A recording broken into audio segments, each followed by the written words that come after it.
Welcome to Langer Property, and this evening what we're going to do is not speak about houses or the buying process or any of these things, but we're going to speak about Italian food and in particular pizza.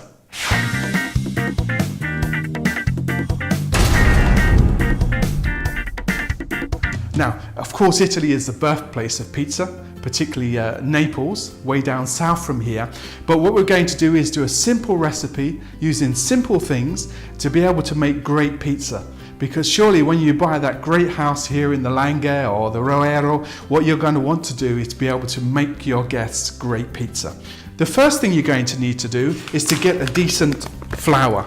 And what I always use is a Caputo, which is a company from Naples, a very famous mill in Naples, and we use what's called Tipo. And Tipo is quite interesting because it's not a white flour, it's actually almost a wholemeal. If you look at it, it's actually quite coarse. And so it's sort of somewhere between a white and a wholemeal because we're not lovers of white flour. So the typical thing to use here will what would be called 00 flour, which is a very, very refined white flour, which we don't particularly like as a family. So we prefer to go for this, and it gives great results. And a lot of the pizzeria here use this as well. So this is something to go for. The next important ingredient, and this is actually very important, is the water. The quality of water. Now, you wouldn't believe that perhaps, but the quality of water is very important. So using tap water is an option, but it's better to buy a bottle or two of good water, and we use this one called Fuji. The next thing we'll need is some salt, and we always use salt from the Himalayas because it's meant to have a lot more minerals than white salt, which we tend to avoid. The other thing is the yeast. It's up to you what you want to use, but I find that this is good, and I just buy this from a local supermarket, and it's called Lievito Madre, which means mother yeast, and it's a beer yeast, and it's a powder. Comes in a little sachet, and so that's what I tend to use. It works well, but you can use fresh yeast as well. And the next thing is a good olive oil, extra virgin olive oil. This one actually is from way down south as well, from Calabria. So with just these few ingredients and a little bit of hard work, we're going to make a great pizza. So let's get started. Okay, the recipe I'm going to use, you can actually find in the link below, in the description below of this video, and I'll put a link to our website so you can see exactly what the recipe is. But it's enough to make about 9 pizzas, but all you have to do is just reduce the percentages according to each ingredient, and you'll come out with the same results. You should be able to come out with exactly the same results. But with this recipe, as we've got friends coming tomorrow, we're going to make 9 pizzas. We were supposed to do it tonight, but it's pouring down, and so we cancelled and we've moved it to tomorrow. But that's another story. Let's get on with it. Okay, the first thing we're going to do is we're going to need a big bowl, and we're going to pop that on the scales and zero it. Okay, and we need 1,700 grams of flour, so 1.7 kilos of flour. Now, we don't use the British or the American measurements, so I'm afraid you're going to have to work it out yourself. Okay, so 1,700. Okay, we're just a touch under there at 1,699. So as good as spot on.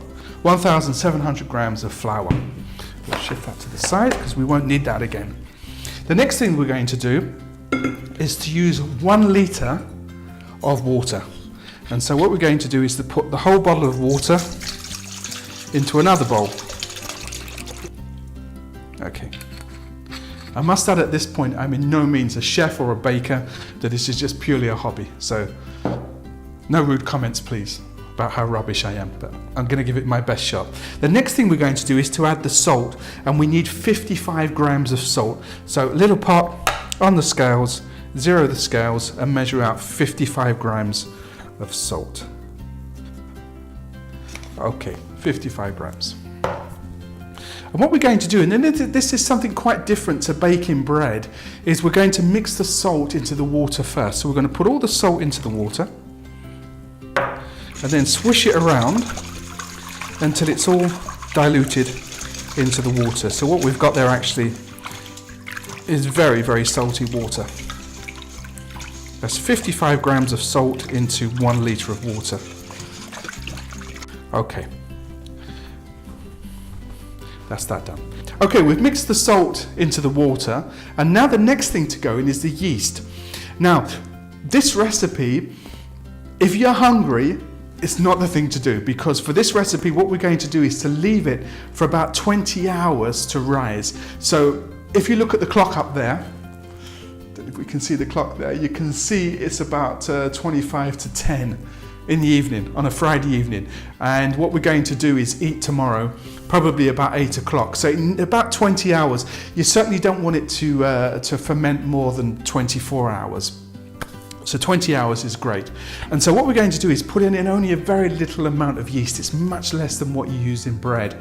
And so the recipe that I use is 10 grams of fresh yeast, but I'm going to use this dry yeast because as I mentioned earlier, I prefer this. And so let's do this. And so for dried yeast, you use about half the amount than you would for fresh yeast. Okay, so instead of 10 grams, I'm going to use 5 grams of fresh yeast. Just wait for my scales to 0 and pop those 5 grams of yeast. And then what we're going to do, and that smells absolutely great, it's a beer yeast, okay, as I mentioned before, is we're going to pop that into the water and swirl it around. And you see it goes a little bit lumpy, but don't worry about that, it will all blend in eventually. And then the last thing to go in, again we use our scales here, is the olive oil, extra virgin olive oil. And the amount of oil we need is 20 grams, okay? 20 grams into a little pot. Spot on, 20 grams.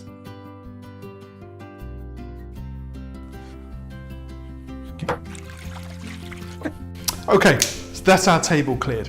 So we have our bowl of water that has the salt, that has the yeast, and it has the olive oil. And now what we're going to do is to take our other bowl of flour, and we're going to mix 2/3 of the flour into the water. And I like to do it with a wooden spoon. So let's just do that. Let's just put about 2/3. Doesn't have to be precise, but you'll see why in a moment that we don't want to put all of it in. But let's just put in, there we go. There's about that much left. And then what we're going to do is to just slowly put that in. Now you may have noticed, I don't know if you can see behind me there, but we do have a Kenwood Chef mixer, but you never want to do this by machine. I had a client from Belgium once who was a baker, and he was telling me that the problem with doing it by machine, it overheats the dough mix, and then the gluten doesn't grow properly, and then you don't get a nice strong dough, a nice strong mix. So it's far better to do it by hand, because then it doesn't overheat as you do it. So we're just going to keep mixing that in until it's a fairly good sticky consistency.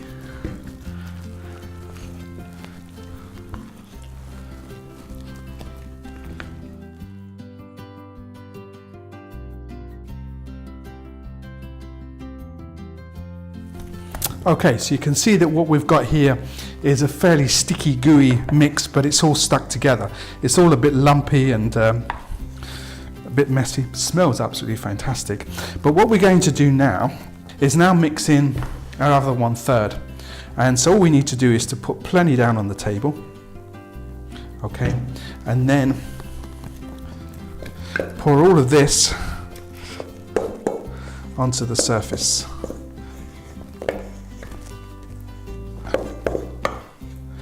And get out every bit you can. Okay. Okay, that's fine. And then what we're going to do is to work the rest of this in. So we can do that nice and slowly. And once we get it to a nice workable blob, we're going to work it for about 10 to 15 minutes. Okay.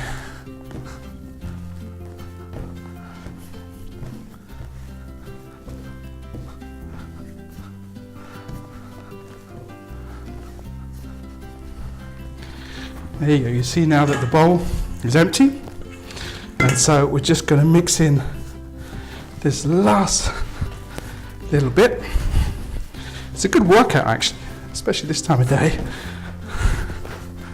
almost there. I'm sure probably your kneading technique is a lot better than mine. Like I said before, I don't have any training whatsoever. I just like to have a go. So, you can see that what we've got now is a nice blob of pizza dough. It's, you can see it's quite squidgy. It's not very sticky. Now, we're going to cook this in an oven that reaches about 400 degrees centigrade, a wood burning oven outside. We'll show you that later. But if you're going to do this in your home oven, then maybe you might want it a little bit wetter. So maybe just put a little bit less flour in, because then that way, because it will cook slower, because it will bake slower in your oven, it will take out more moisture and it will come out drier if you perhaps use the same recipe. So what we're going to do now, I'm just going to knead that just a little bit more, just to get it all nice and smooth into a nice ball. And then we're going to pop that into our bowl. And then what we're going to do is to air seal it in plastic, or you can do it with a wet tea towel if you prefer. But I prefer to use the cling film, and buy good quality cling film. This roll costs about €10, but it lasts for a long time, and it's just so much better to use than the stuff that you normally buy in the supermarket. So sort out the big professional roll. It makes your life a lot easier. And now what we're going to do is leave that at room temperature, covered over with a tea towel, for ideally about 2 hours. But as it's now about 10 o'clock, we'll probably leave it for about an hour. And then what we're going to do is separate it into pizza balls. So let's go straight to that. But first thing I'm going to do is leave this for at least an hour. Okay, so now we've waited a little bit over an hour. This time period, some people say only 10 minutes or 20 minutes is enough, but I found that 2 hours works, but it's quite late, so it's a little bit over an hour. And so what we're going to do is to see how our dough is. And it's great, it's risen just a little bit. We didn't expect it to rise too quickly. In fact, it would have been a problem if it had risen too quickly, because we need it to rise over about 20 hours. So let's have a look what we've got. There we go, a nice firm ball of dough. And what we're going to do now is get rid of that.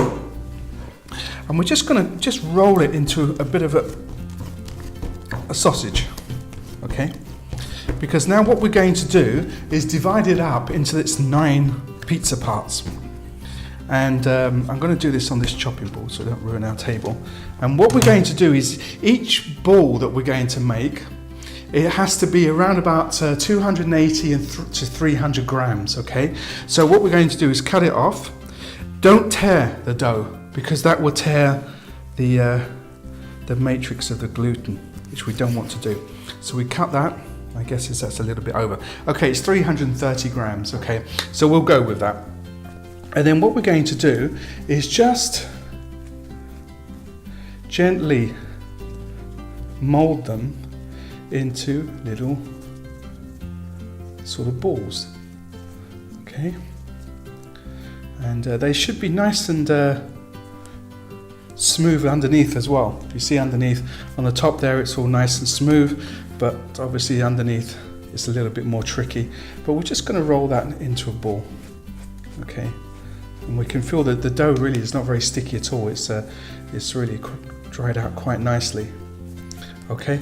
And when we've got that into a nice round shape, what we're going to do is I use these plastic boxes that I bought in a wholesalers, and these are for food. I'm not sure it's a good idea to use just ordinary ones, but so these ones are especially for food. And then what we're going to do is place them in the tray.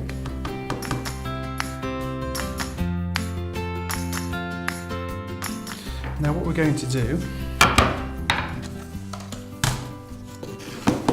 is wrap them in plastic and then keep them nice and airtight so they can grow all night and all tomorrow.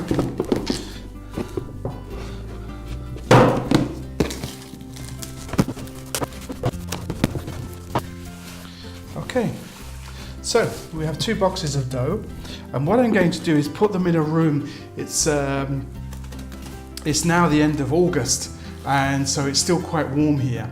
And so we don't want them too hot, because really they should stay at around about 25 degrees to grow well and to not overgrow. And so we put them in a fairly cool place, but obviously if it's a bit cooler, the ambient temperature, then it's better to put them in a warmer place. So we're going to put them in the coolest place we can find, and then cover them with towels so there's no light getting into them. And then what we'll do, we'll have a look tomorrow. So let's jump straight to there, about 12 hours, and we'll see what they look like.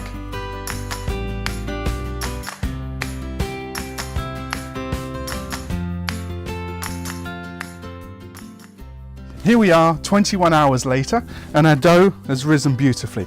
If you use too much yeast, then they'll get much bigger and they're a bit more difficult to handle. So this is good. These should work out really well.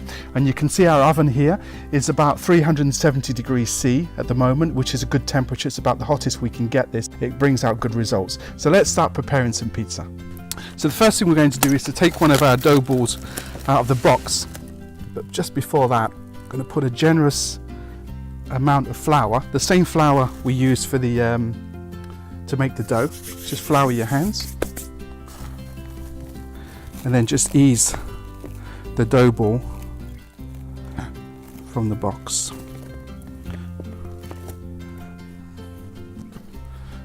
Pop it into the dough, flip it over, and then push it out with your hands. Never use a roller, because what the roller will do is push all the air out of the dough, and then it won't rise properly. So you can see we've got a good consistency. Very easy to work with dough because it's had all that time to rise. And as well, what we're going to do is we're leaving a sort of thick edge, that's called the cornice, and that would rise up nice and bubbly, just like a typical pizza from Naples. So it's about right. We'll put some tomato on there.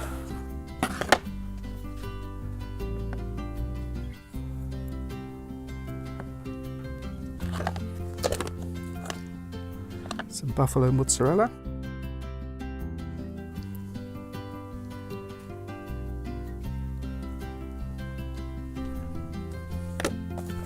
We'll go with some cheese.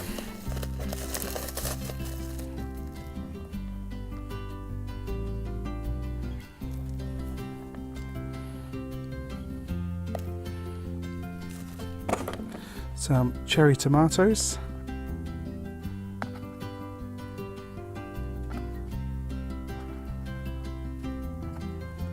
Peppers. You can see everything's been prepared in advance. It makes it a lot easier. And then some toma cheese, just some slices, and that will melt nicely onto there. And then last thing, a dash in of olive oil.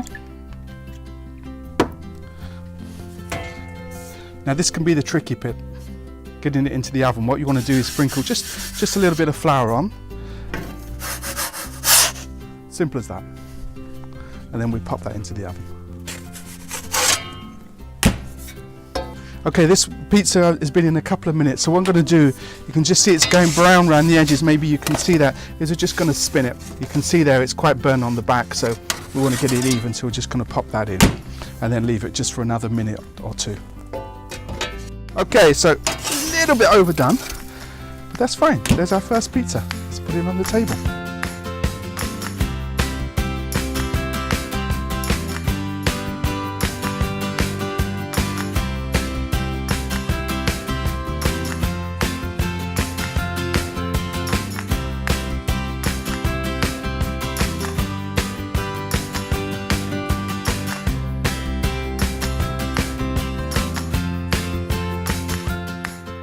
So we had a great pizza last night. There were 5 of us, and I made dough for 9 pizzas. And so it means that what we've got is 3 pizza balls left over. And so what we did is we sealed them back up with plastic and we put them in the fridge overnight. And it's now about 7:30, so it's now about 48 hours. It's actually 45 hours, something like that, since we made the dough. And we found that if we leave it in the fridge, it will last another day fine. But we're not going to make pizza. It's grey and horrible outside today. So what we're going to do is make little, I don't even know the name of them. But what we do is we roll up the dough into little sausages, and then what we're going to do is fry them, and then we'll eat them with mozzarella and tomatoes, and it's a really nice dish. So let's do that.